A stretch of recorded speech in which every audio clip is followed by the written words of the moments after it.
Hello everyone, this is AmberAnkNA here. Welcome to my channel. Well, I play a variety of games and do narrations for fanfics. I'm really hoping you enjoy my content.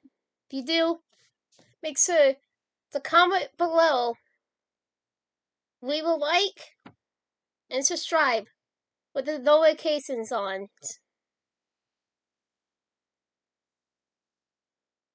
Right, until next time, this is AmberAnkNA. Welcome to my channel. So, hi everyone, and welcome back to Death Row, Chapter 10, The Key. Then, did you know there's actually a scientific explanation that time travel could be possible under the physical rules of psychics? Wormholes? Fucking wormholes! The man sitting across the table grinned. No, Chloe. He chuckled to himself. I didn't know that. Yep, she continued. It makes sense, too. Einstein's theory of general relativity suggests we could use wormholes to travel between different points in time. The Einstein Watson bridge. That might be exactly what Max was experiencing with her power. How does he even knew what the hell she was actually doing? The force hops were the same as the rewinds, except, I don't know, maybe it's a more direct path. I never asked her how that shit felt, or what she experienced during the jumps, but it seems like it fits. Could explain the headaches or nosebleeds too. Traveling through a wormhole would fuck with a person's mind, I imagine. That sounds interesting, sweetheart. The man stirred from his chair and walked around to the opposite side where his daughter was sitting, craning over her shoulder and leaning down. William stretched at the screen Chloe was silently staring at. Time travel theories? Looks like you're enjoying a new laptop. Glad you convinced the warrant to let you use it. Chloe hooked up and peeled over the top, slowly edging her screen towards the keyboard. Halfway between open and shut to confirm nobody was within earshot. Dad, I wish Max was here. I missed her. She's so damn good at solving puzzles. Then again, if she was with me now, we wouldn't need to find her. Would we? Another modest chuckle came from behind her. No, I guess not. She fully opened the laptop again and gazed down at the bottom right corner, noticing the date. It was February 19th, 2014. Damn! That reminds me of a blast from the past. Goddamn Wandy Thunder Spears! Today would have been his birthday. I went through his file in James Amber's room office a few years ago. Pretty sure a demon must have killed him when he found out the dude was a mole hired by the police. Sucks too. All he wanted to do was clear his name. He wasn't careful, Chloe. He played the dirtiest game and got burnt. I recall having a similar conversation with you about playing with fire. He placed both palms on each of his daughter's shoulders to comfort her. She could almost feel the man's gentle touch, so she knew he wasn't really there. Oh, fuck balls! The producer called, kicking a leg in the air, then shooting up to her feet. It's her! I fucking found her! You did? The man questioned as he removed his hands and leaned closer to the screen. She saw it in a bog, Dad! A goddamn bog! I can't believe it! Shit! This is amazeballs! The prisoner sat back at the table and pressed the button to increase the screen's brightness. She tilted the laptop directly in front of her in a better position to give the text her complete attention. As she focused on Master's writing, her photo seemed to vanish, leaving her alone in the jail cell. She clicked the left mouse button to like the post and proceeded to read. Post 1. In the beginning, by Mass Caulfield. In the beginning, Mass created a new blog. So we really hope it would be good. Sorry for the Bible reference. I just couldn't help it. I guess I should actually start this off with introducing myself. It would probably be helpful if you know who I am. My name is Mass Caulfield, and ever since I was a little kid, I knew I wanted to be a photographer. I never really styled most of my work, but this space will be like my virtual art gallery since I'm nowhere close to being a professional. Yet. I love old analog and instant cameras, though I recently upgraded to digital. I'm not as fond of the new norm in photography, but if I ever plan to make this a career, I have to learn to accept reality. Out with the old, in with the new. Even though I never plan on fully moving away from instant. I maybe still thoughts I can easily upload. Speaking of new things and changes, I've recently been diagnosed with severe anxiety and depression. The doctors wanted to claim my condition as claustrophobia, but I don't really show classic symptoms, like fearing to leave the house alone. On the contrary, I love being by myself in a coffee shop, listening to music and reading, or sitting on the grass under a tree in a park, jotting my thoughts down. I also write everything in a journal, but I lost it several months ago, and now I'm starting this blog. So I guess this will be my new journal space as well. Back to my meds. I get panic attacks from time to time. The doctors have me taking a beta blocker. That's SSRI. That's antidepressant combination. Twice each day, and when I feel one coming on. I'm not sure what all the chemicals in it do, but I feel better when I take them, so I guess it helps. There are lost chunks of my past that seem wonky or I flat out just don't remember. But these pills help me continue working forward. I want to ease into my dark life with a clear determination to push forward and become a successful photographer. Whatever success means in the field.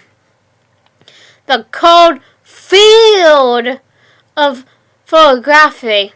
Maybe that wasn't funny too, but I laughed out loud. Oh well. Anyway, I use this blog to sell my photos from here on out. Maybe hearing my story as I navigate through life and sell my art will help others in some small way. If even one person is positively impacted by my work, that would mean the world to me. Tattoon, promise, Mass. 2 likes, 0 comments. Chloe wiped her eyes to remove the liquid that was beginning to collect. Holy shit, she earnestly whispered. I'm gonna ask the warrant to bring Mass here. I gotta see her, damn it. No, her dad sternly responded, reappearing with his back against the steel cell bars nearest the door. Chloe, when we decided you wouldn't speak a single word, everyone mistakenly equated your silence with guiltiness, even expecting your case is interesting. We knew the timing wasn't right despite the outcome. This isn't much different. What do you mean, Dad? She needs me more now than ever. I need her more now than ever. Don't you see that? You heard what she said, sweetheart. See on Miz now. And trying to start fresh. You know her. She didn't mention you or K.A.B. There has to be some sort of issue. She doesn't remember lost trust of her past. The man stepped forward, swinging his weight to a forced hand. We gotta say the chorus. The woman said he pulled some strings for you to utilize the laptop 2 or 3 times each week. I know they're watching you to see what you do on it, but you can still use this to your advantage. Like we planned. What the hell am I supposed to do then?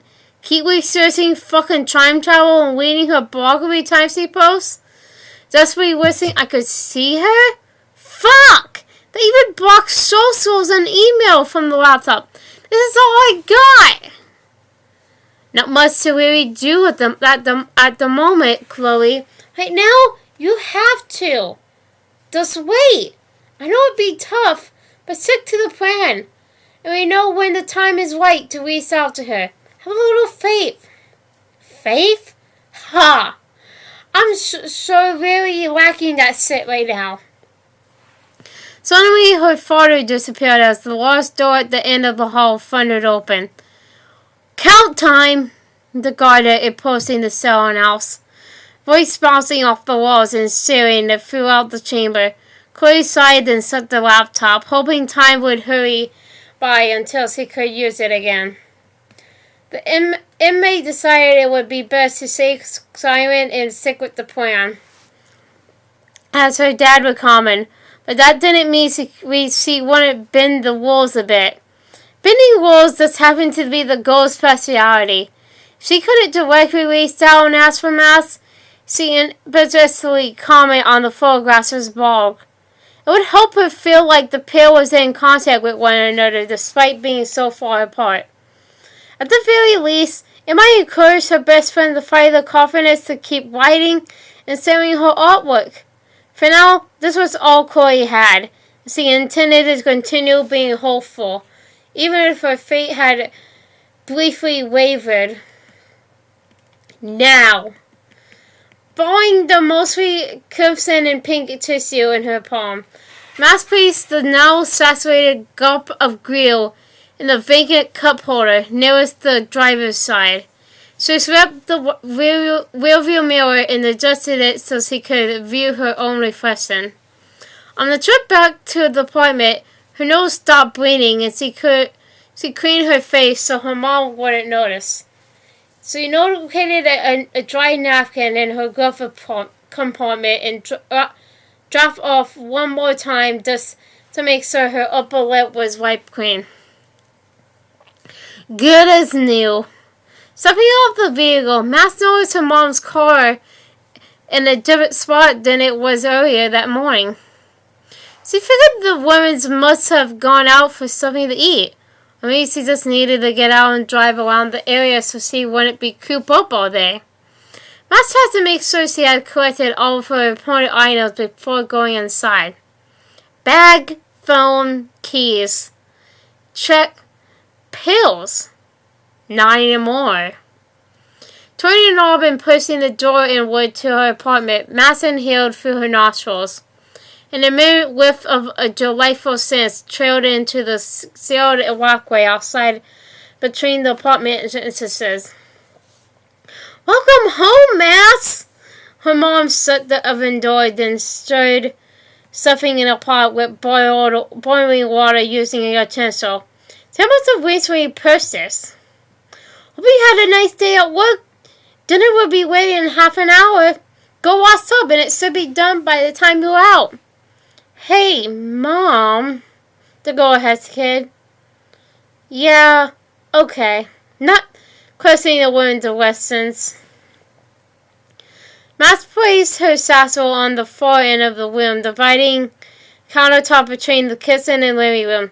She made her way to the bathroom, turned the water on in this robe. In the shower, her mind couldn't seem to land on any solid thoughts. Random flickers of the day's happenings flashed through her mind like flipping through disordered paranoia. In one instant, she was sitting with Chloe in her prison cell, experiencing a heartfelt moment of joy and contentment. Next, time was speeding by in reverse as she awaited a horrifying situation in which she was being attacked by her boss. Finally, she saw her mom in the kitchen, cooking like she used to do when she was a little girl. Immediately, her distorted thoughts fell away. She was ready and focused to find the missing pieces of the puzzle that would help unlock whatever memories she had buried deep inside. From the last text message her mom sent, the room seemed ready to open up, and Max was prepared to find answers. After stepping out of the shower and toweling off, she located a set of pajamas in her room. Mastian dressed and headed straight towards the kitchen for a conversation with her mom. Good timing! I'm putting out dinner now.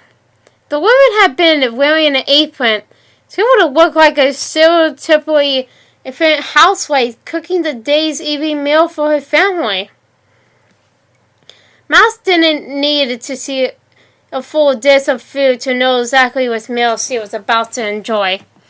She smelled garlic, heavy cream, pepper, bacon, chicken, and a buffet of other delightful culinary combinations. As intricate and complex as this more gasper of scents were, this dish used to be her favorite when her mom cooked more regularly after they first moved to Seattle. Tuscan chicken pasta, salad, and garlic bread. Mom, what's the kitchen? You really didn't have to do all this. I don't know, honey. Maybe I wanted to do something special for you. Can a mother just want to cook for her only child? Does there have to be some sort of ulterior motive? Yeah, no. Of course. I wasn't expecting this. That's all. Oh, it's not a big deal. I went to the store area and decided to grab a few things. Your fridge and pantry have a few more items in them too. They were looking awfully bare. I hope you don't mind. Matt stepped around the partition that divided the two rooms. She stood behind her mother, who was putting the finishing touches on the dinners, and opened the pantry. She sat up and down, viewing the shelves that were empty when she left for work earlier that morning, and were now loaded with all types of food and cooking materials. Wowzer! That's a lot, Mom. Thank you. Think nothing of it, dear. To be honest, it was your dad's idea. I told him I wanted to cook you a meal, and he would come and stock in your kitchen. How is Dad, by the way? She wasn't really in the mood for small talk, but she hadn't heard from her father lately, plus her parents still cared enough to help her out. The least she could do was show concern for them, even though the idea of potentially figuring out pieces of her past was her main interest. Max was glad she had two loving parents still around, even if their being overprotective drove her nuts most of the times. The woman let out an almost unheard sigh while setting the two plates on the counter in front of Max's bar stools. Then grabbed a fast bottle of wine and newly purchased corkscrew, proceeding to pour 2 glasses. As usual, he's working a lot. After last night, he wanted to make the trip to Faso himself, but I convinced him I had everything under control. That man is a lot of things, but one thing he's not is untrusting. He fully respects what I say and trusts what I do. I love him for that. Are you sure I should be drinking? Usually, you tell me not to mix my medication with alcohol. Mass Porter still down pale back, running her fingers through the strings, twisting a hair tie around a couple of times to form a ponytail. We both know you're off your mids now, don't we, honey? And you seem to be handling yourself well. I don't think a little wine will hurt. It take the edge off. She took a strip and twisted a skein of pasta around her foot. Max nodded while watching her mom non-successfully begin to eat. Her stomach growled and she realized she hadn't eaten in quite a while herself. Picking up the fork and knife at the side of her plate, the younger of the two cut into her chicken and brought a piece to her mouth. Doing it, drunk and discussed current events. They talk about aunts, uncles, cousins, and essentially everything under the sun besides the topic they most needed to unpack. Finally, as they were finishing the bottle, after 3 or 4 glasses apiece, Max decided that she was ready to approach the subject of the holes in her memory. Despite how pleasant it was to converse with her mom at an adult level, the photographer needed answers. So, what happened before, Mom? Can we talk about it now? The buzz she attained from her brothers helped her to not feel overly anxious, allowing her to get straight to the point. Unexpectedly, her mom stirred from the store and made her way to a plastic fabric shopping bag Max hadn't realized was propped against the side of her couch, revealing items she didn't recognize from her location. It took several back and forth trips, but the girl took the dishes from the countertop and relocated them to the sink. After quickly clearing the eating area, Max joined the older woman in the living room, sitting beside her on the couch. Max, I've been through this 100 times. It contains most of the answers you're looking for, and it details some pretty dark things you apparently went through. Your father has never seen it, and I'm not sure how he would react if he did. I found it in your bag and made sure nobody else had a chance to take it. But Vanessa handed the notebook to her daughter, but didn't release her grip when Max attempted to take it. We only wanted to protect you, sweetie. It's really a parent's only job, protect your child. We didn't know what to do. It's not like there's a manual waiting to deal with your situation. The girl tugged a little harder and was able to free the item from her mom's hand.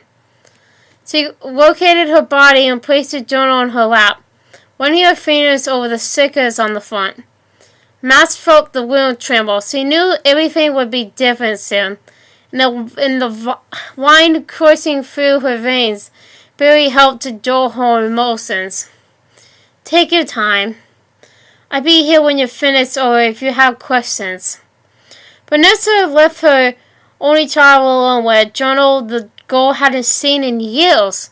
She went to the kitchen and started washing the dishes. Max read the first page. July 10th, 2013. I gotta step into Blackwell Academy! Her brain hissed and her heart skipped a beat or two. Ugh. Holy shit! As he read through the first pages he wrote 5 years prior, a stream of memories flooded back, like watching a highlight reel of the memorable moments. Max began to experience the weeks he reconnected with Chloe all over again. A roller coaster of emotions welled up inside of her.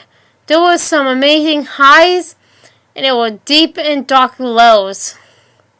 Faces she had forgotten materialized and jumped up from the pages. Warrant, Kate, Victoria, Alyssa, Nathan. Just fuck that guy. Samuel, Waisel, David, Joyce, William.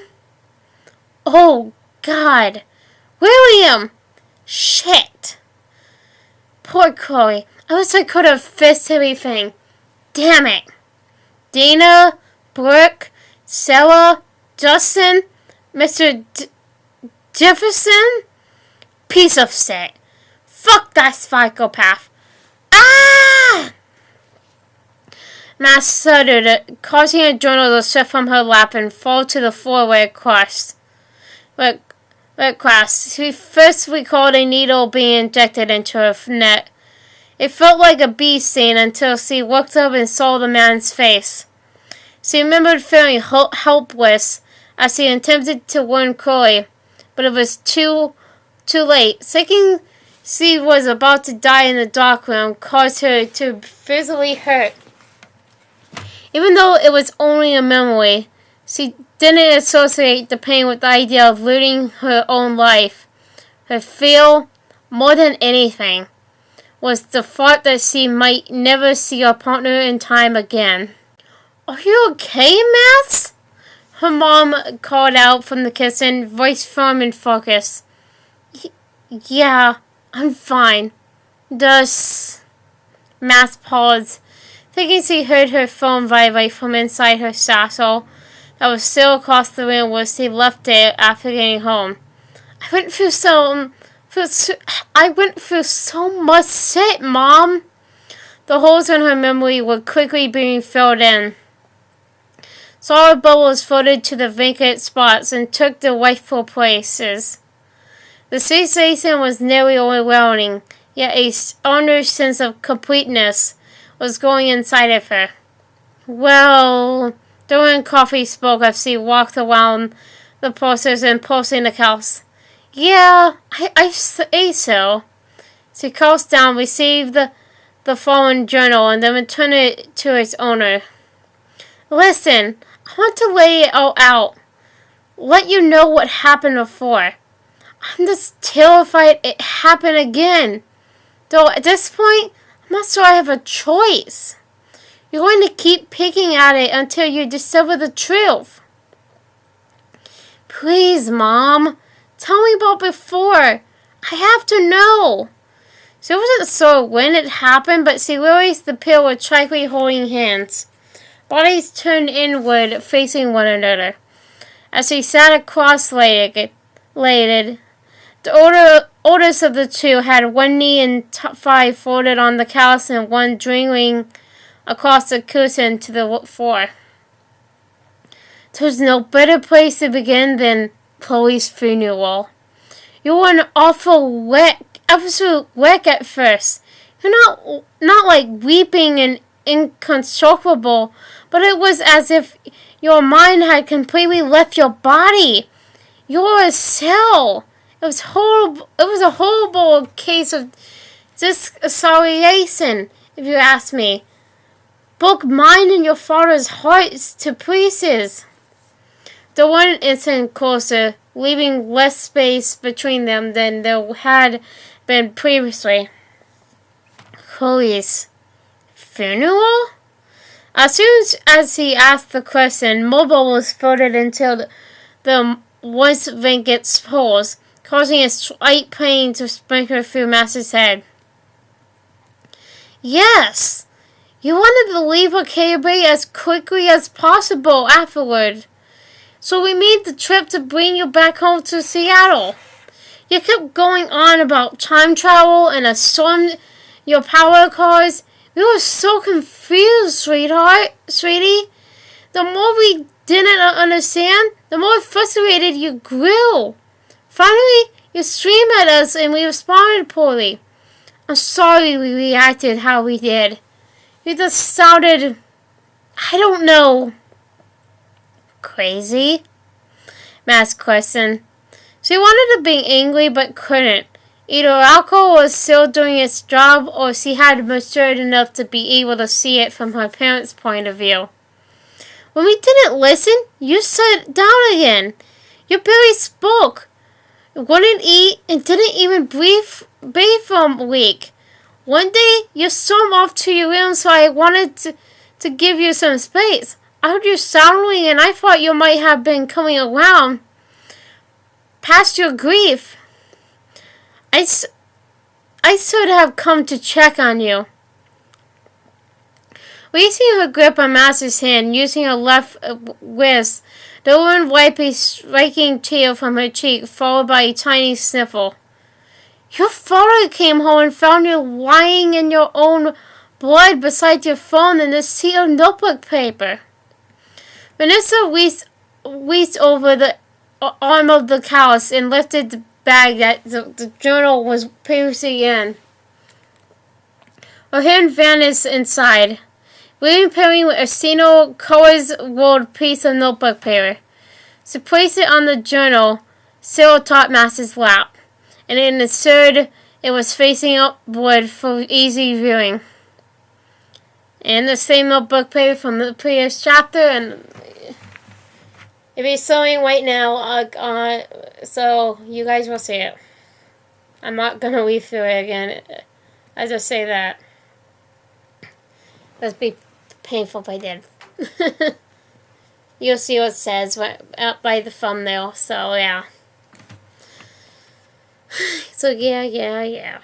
Mask stand the seat as she pinches the sides with her pointers and thumbs to pick it up, bringing it closer to her face. What the fuck is this? That's definitely my handwriting. A ball floated by and hung in mid-air. She stretched her arm out and wrapped her fingers around it, bringing it to its spot to fill the empty hole. The feeling of bewilderment was abruptly replaced by a memory of being trapped in a terrible headspace where nobody understood her. Everything was gray and life felt pointlessly bleak. Despite the crushing weight of the non-existent leak she experienced, a tiny beam of light shot through the darkness like a candle in the night, attempting to master her power so she could somehow save Chloe was all she had left. Nothing else mattered. Suddenly, she was back in her room that day. The column began sucking mass inward as all perception vanished, leaving her staring into a heavily vibrating vortex of spinning spirals. Try as she might, she couldn't release the power. She dug her heels in and braced up backward, against the vacuum-like sensation, leading all of her weight in the opposite direction. Everything proceeded, then shrieked to a halt. With a jerk, she stepped outside of her own body, tiptoeing around to get a better view. She witnessed the moment frozen in time. The grimace on her immortalized face was telling. She was fighting with all of her strength to resist being sucked into the vortex while trying to control the power. Maybe if I didn't fight back. Wait! That's it! Newfound clarity filled the girl with a renewed vigor. She wasn't exactly sure how, but she knew this was the key to saving Chloe and extracting her from prison. It wouldn't be easy, and she was uncertain if she would even survive what she now planned to do. But regardless of her own safety, this was where her path was leading her. One way or another, the end was close. She could feel it.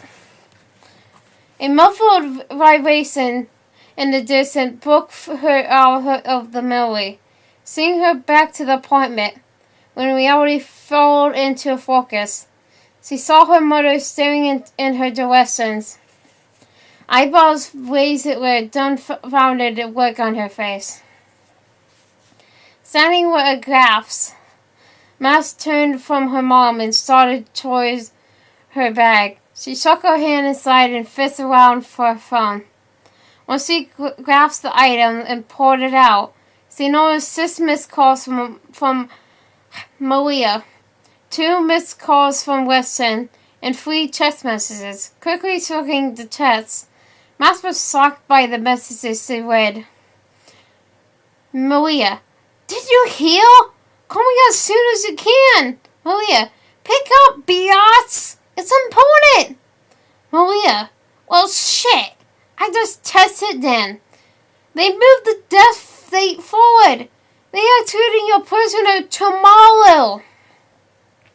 Master's heart sunk like a bag of wasps being tossed in the ocean.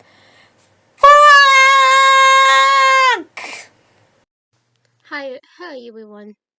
This is Emma 2000 again. Well, I hope you enjoyed the video.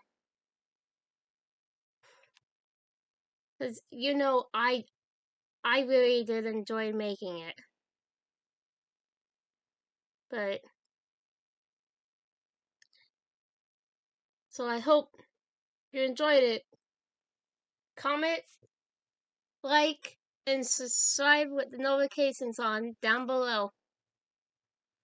Till next time, bye!